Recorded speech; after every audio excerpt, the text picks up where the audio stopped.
שנייה, אני אעשה, אני אשתף.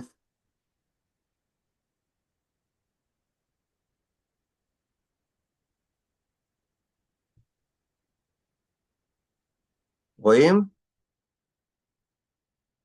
כן, רואים, אבל אם אפשר להגדיל, גדל? תהפוך את זה, כן, תהפוך את זה למצגת פשוט. זה גדל? לכן אני לא, שואל. לא, לא, לא. לא? עכשיו כן. לא, עוד לא, לא.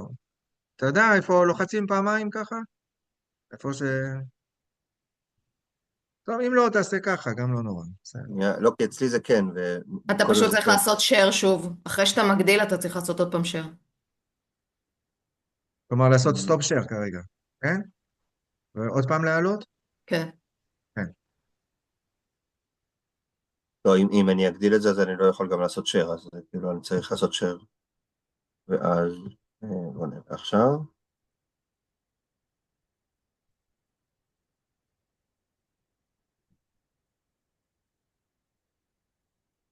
לא.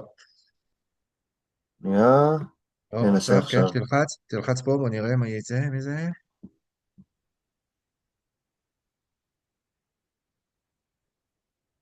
נסתדר עם מה שיש. נסתדר עם מה שיש. יפה, גישה טובה להדרכה. בבקשה. כן, אז אני אנסה בקצרה ממש. אמ, אה, אה, דיברו פה על תנועות נוער, אז זה די מתקשר למה שאני גם אדבר. אני רוצה לדבר על תנועת, נקרא לזה תנועת מרד, או במובן מסוים. כמעט כולנו גדלנו על מרד והתנגדות, מרד גטו ורשה, מרד טרבלינקה, מרד זונדר קומנדו, כל מיני מרידות כאלה. אני יכול להגיד על עצמי, אני גדלתי על תנועת מרד אחרת. לא שמעתי על מרד גטו ורשה עד גיל יחסית מאוחר. אני על תנועת מרד נקרא לזה רוחנית יותר. אני אעשה לזה איזשהו רקע ואז אני אכנס לזה. חסידות גור בפולין הייתה חסידות הכי גדולה או כמעט הכי גדולה עם עשרות אלפי משפחות. בין שתי מלחמות העולם כשבאמת החלו תנועות הנוער לפרוח, אז האדמו"ר מגור שהיה אז רבי אברהם מרדכי אלתר הבין שהוא צריך לתת איזושהי תשובה גם לנוער שלו כדי שהוא לא יברח, וחוץ מזה שגם היה את צעירי אגודת ישראל ודברים כלליים, אז הוא החליט שבקהילה שלו הוא פותח חבורות. זאת אומרת, בכל בית כנסת חסידי, בכל עיר, בכל עיירה, הצעירים היו מתכנסים ביחד, לומדים ביחד. היה ממונה אחד מהבחורים או מהצעירים היותר מבוגרים למנהיג, לקומדנט זה נקרא. כולם היו כפופים לאחד הבנים של האדמו"ר וגם לאדמו"ר עצמו, זה היה איזושהי היררכיה מאוד מאוד ברורה, והם היו מתכנסים ללימוד, לסעודות, לריקודים, לשירה, לשיחות. החברות האלה היו הכל, הם היו הבית המרכזי, וכאילו הבית שלהם היה כאילו הבית השני. אני אתמקד בדמות אחת, כתבתי פה את השם שלה, מתתיהו גלמן, זה דמות על גבול המיתית כמעט. הוא נולד בערך ב-1918 בווינה, למשפחה לא חרדית, לא חסידית, משפחה וינאית.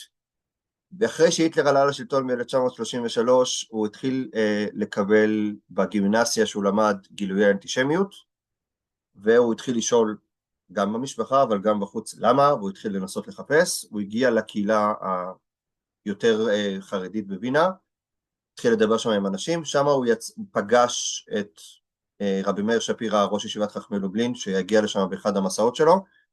הוא נדלק עליו מאוד והתלהב. סיפור מאוד, הוא הגיע לאבא שלו, אמר לאבא שלו שהוא רוצה ללכת ללמוד, לעשות מסע לימודי בפולין. זה היה התירוץ. אבא שלו אמר לו בסדר, הוא נסע ופשוט מאוד הלך ללמוד בישיבת חכמי לובלין. אבא שלו ניסה לרדוף אחריו, הוא ברח לגור, לאדמו"ר מגור. כאן רואים אותו בתמונה ליד האדמו"ר מגור, לא זוכר כרגע באיזה עיירה זה. יהודה, אני חושבת שאתה רץ על שקפים, אנחנו עדיין בשקף הראשון. זה לא העביר שקף? לא, כי לא. אנחנו במצב עריכה ואתה במצב הצגה. שנייה. פשוט תישאר זהו, איפה שאתה עכשיו, את זה תריץ. יאללה, נעשה ככה.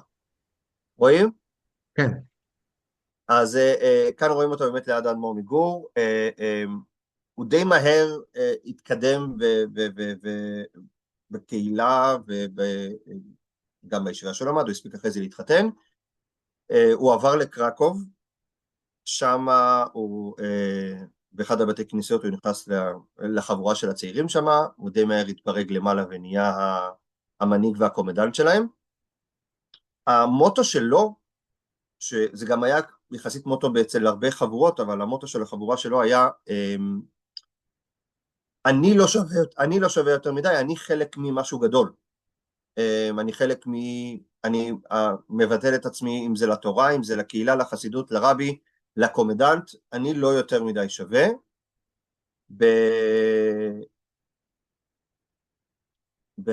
סתם, הנה זו תמונה של, אפרופו מיקום, זה נמצא ברובע קז'ימיש, לא ממש ליד הבית כנסת, אבל ברובע.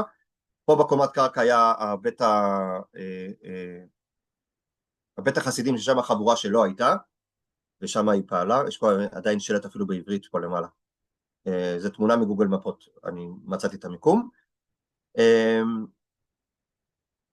והוא דרש מהחבורה שלו לביטול, והצורה שהוא עשה את זה, זה היה, למשל, כל אחד היה מביא את האוכל מהבית לבית כנסת, וכולם היו אוכלים ביחד בשיתוף, כדי שלא יהיה הבדלי מעמדות בין עשירים לעניים. כשהיו יוצאים, הרבה פעמים כשהיו יוצאים הביתה בחזרה בערב, הוא היה מבקש מאנשים להחליף את החליפות שלהם, שוב, כדי שהעשירים והעניים, המעמדות יתבלבלו, כדי שפתאום לא אחד יתלבש יותר טוב והשני פחות טוב, אלא יהיה בלבול ביניהם, כדי שלכל אחד יבין שהוא חלק ממשהו גדול יותר, והוא לא הנושא העיקרי. הוא חיבר איזשהו שיר, שאני קראתי אותו כבר בתור צעיר, חיבר שיר ביידיש, גם על כמה החסיד הוא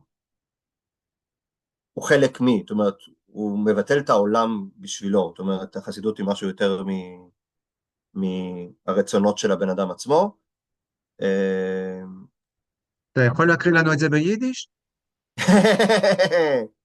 A fire soll brennen, in kein Reuer soll nicht gehen, du scanner oder Chusid allein.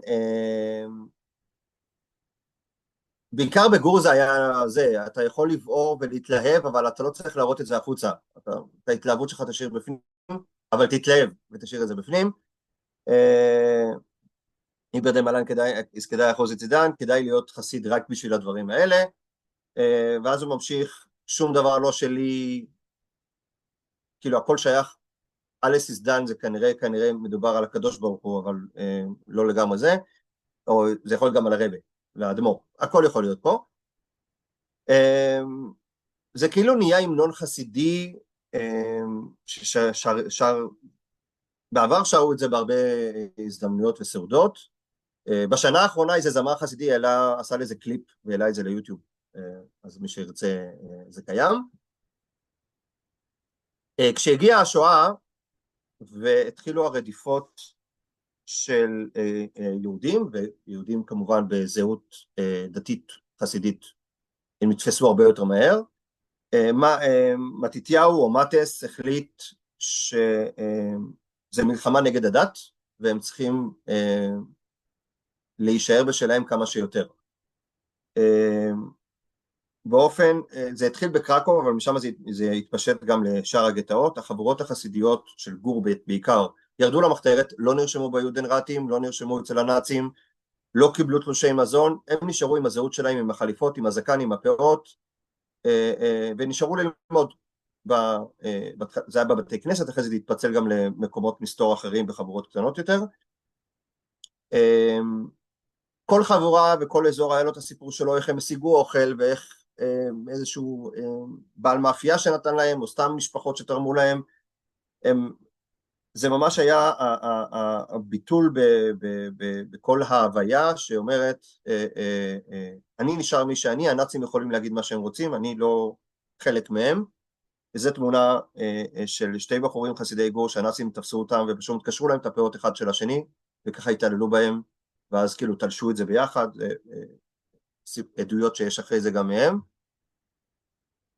מתתיהו עצמו, בגלל שהוא היה אבינאי וידע גרמנית ממש ממש טוב בשפת אם, אז הוא היה נודד בין הגטאות ובין החבורות השונות כדי לחזק אותם, לעזור למי שצריך, כאילו כל פעם שגטו אחד היה במצב יותר גרוע, אז הגטו השני היה שולח חבילות ועוזר. העזרה שלהם הייתה כמובן גם רוחנית, אבל אפילו נערים מהחבורה שהיו נלקחים למחנה עבודה, יש עדות של אחד שנלקח למחנה עבודה, נראה לי באזור קרקוב גם, שהוא קיבל פתאום חבילות עם אוכל ומכתבים מבני החבורה, הצליחו איכשהו להגניב לו, והוא ראה שהמנות הן מנות מאוד מאוד קטנות, ובהתחלה הוא לא הבין איך זה בדיוק הסתדר, ואז באושוויץ הוא פגש חבר חבורה אחר, שסיפר לו פשוט מאוד, בתוך הבית כנסת, כל אחד מהאוכל שלו, חתך חלק ושם כאילו בשקית, ואז ככה זה התקבץ, לכן גם זה היה ממש ביסים קטנים מכל סוג, כדי לשלוח לאותו חבר שכבר הלך למחנה העבודה. יש עדויות מעוד חברים בחבורה שגם, בעיקר כאלה שהיו יותר צעירים, והחזות שלהם הייתה פחות יהודית נקרא לזה, שגם עברו בין הגטאות, והם פגשו את מטס ברכבות, בכל מיני אזורים. החבורה הזו... עוד שתי דקות. כן, אני כבר מסיים. החבורה הזו, ברובם לא שרדו, הגיוני, כי גם די הורעבו, וגם בסוף הם נתפסו על ידי הנאצים. הבודדים ששרדו, רובם פשוט עזבו את החבורה באיזשהו שלב, חלק בגלל המשפחה, אבל פשוט עזבו, ואז עברו למחנות וניצלו. זה רוב אלה שניצלו, זה הגיע מזה, והעדויות הם שלהם. כאן רואים, יש פה תמונות מהאלבום של, זה אמנם לא החבורה של מטס, אבל זה כן חסידי גור, בחלקם לפחות. האלבום של יורגן שטרופ, שהוא היה אחראי על הדיכוי נראה לי של מרד גטו ורשה, והוא מצא בונקר חסידי, כמו שרואים, הם לבושים והם נראים כחסידים לכל דבר, לא הורידו זקן, לא הורידו פאות, עם החליפות שלהם. אם אני זוכר נכון, כולם פה נלקחו להשמדה אחרי זה, הם לא נשארו משהו מהם. אני אגיד לקראת הסוף, שני דברים, הרעיון של להילחם מול הנאצים גם לא רק בפיזי, אלא גם להילחם, להגיד, אתם לא תורידו את המורל שלנו ואת מי שאנחנו. אתם יכולים לדכא אותנו, להריב אותנו, להרביץ לנו. מי שאני, אני נשאר מי שאני. אני נאמן למה שאני, זה גם איזשהו מרד מסוים.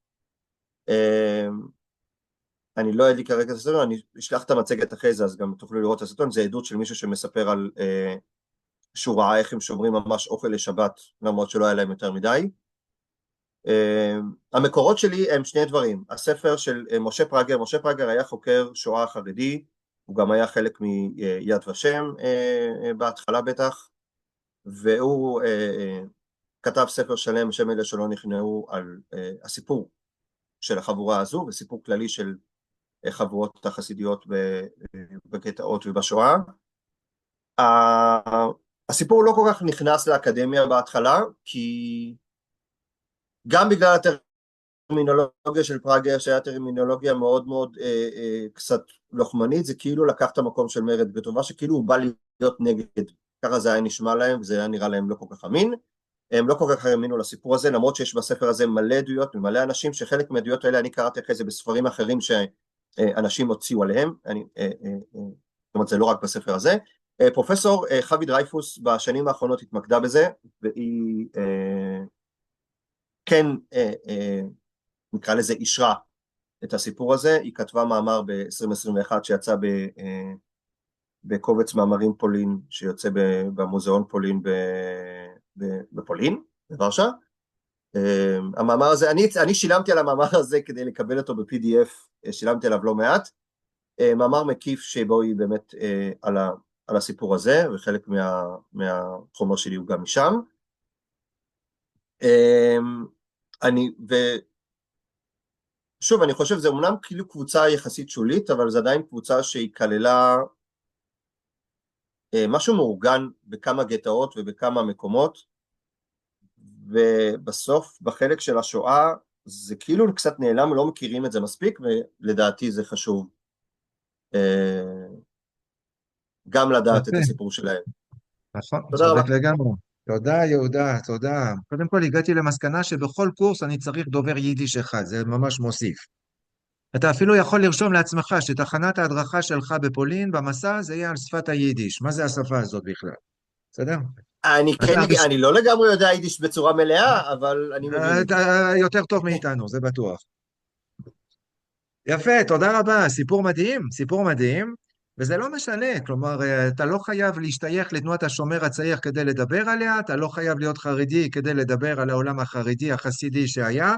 אנחנו כמדריכים מנסים לחשוף את המשתתפים במסעות לסיפור הכללי של יהדות פולין לפני השואה ועל מה שקרה בשואה, ובנושא הזה יש לי מה לומר, כי לפעמים התחושה היא שחוזרים מפולין והיו 3 מיליון חסידים, שזה לא, אבל פשוט המדריכים לא התייחסו לקבוצות אחרות, אם מדובר בקבוצה שהיא מאוד מאוד דתית, או שאם מדובר בקבוצה שיוצאת בעקבות תנועת דרור, רבונים, ואנטק צוקרמן, אז התחושה היא שכל יהודי פולין הם היו אך ורק חברים בתנועת הנוער הזאת. ומה שאנחנו אני יכול מנסים להגיד לך לעשות, שככה אני גדלתי. כן, כן, אז הבנתי, מה שאמרת, המשפט הראשון, שלא ידעת בהתחלה, כן, אני שהיה גדלתי על מרד, הספר הזה, כן, בדיוק, בעיקר. אז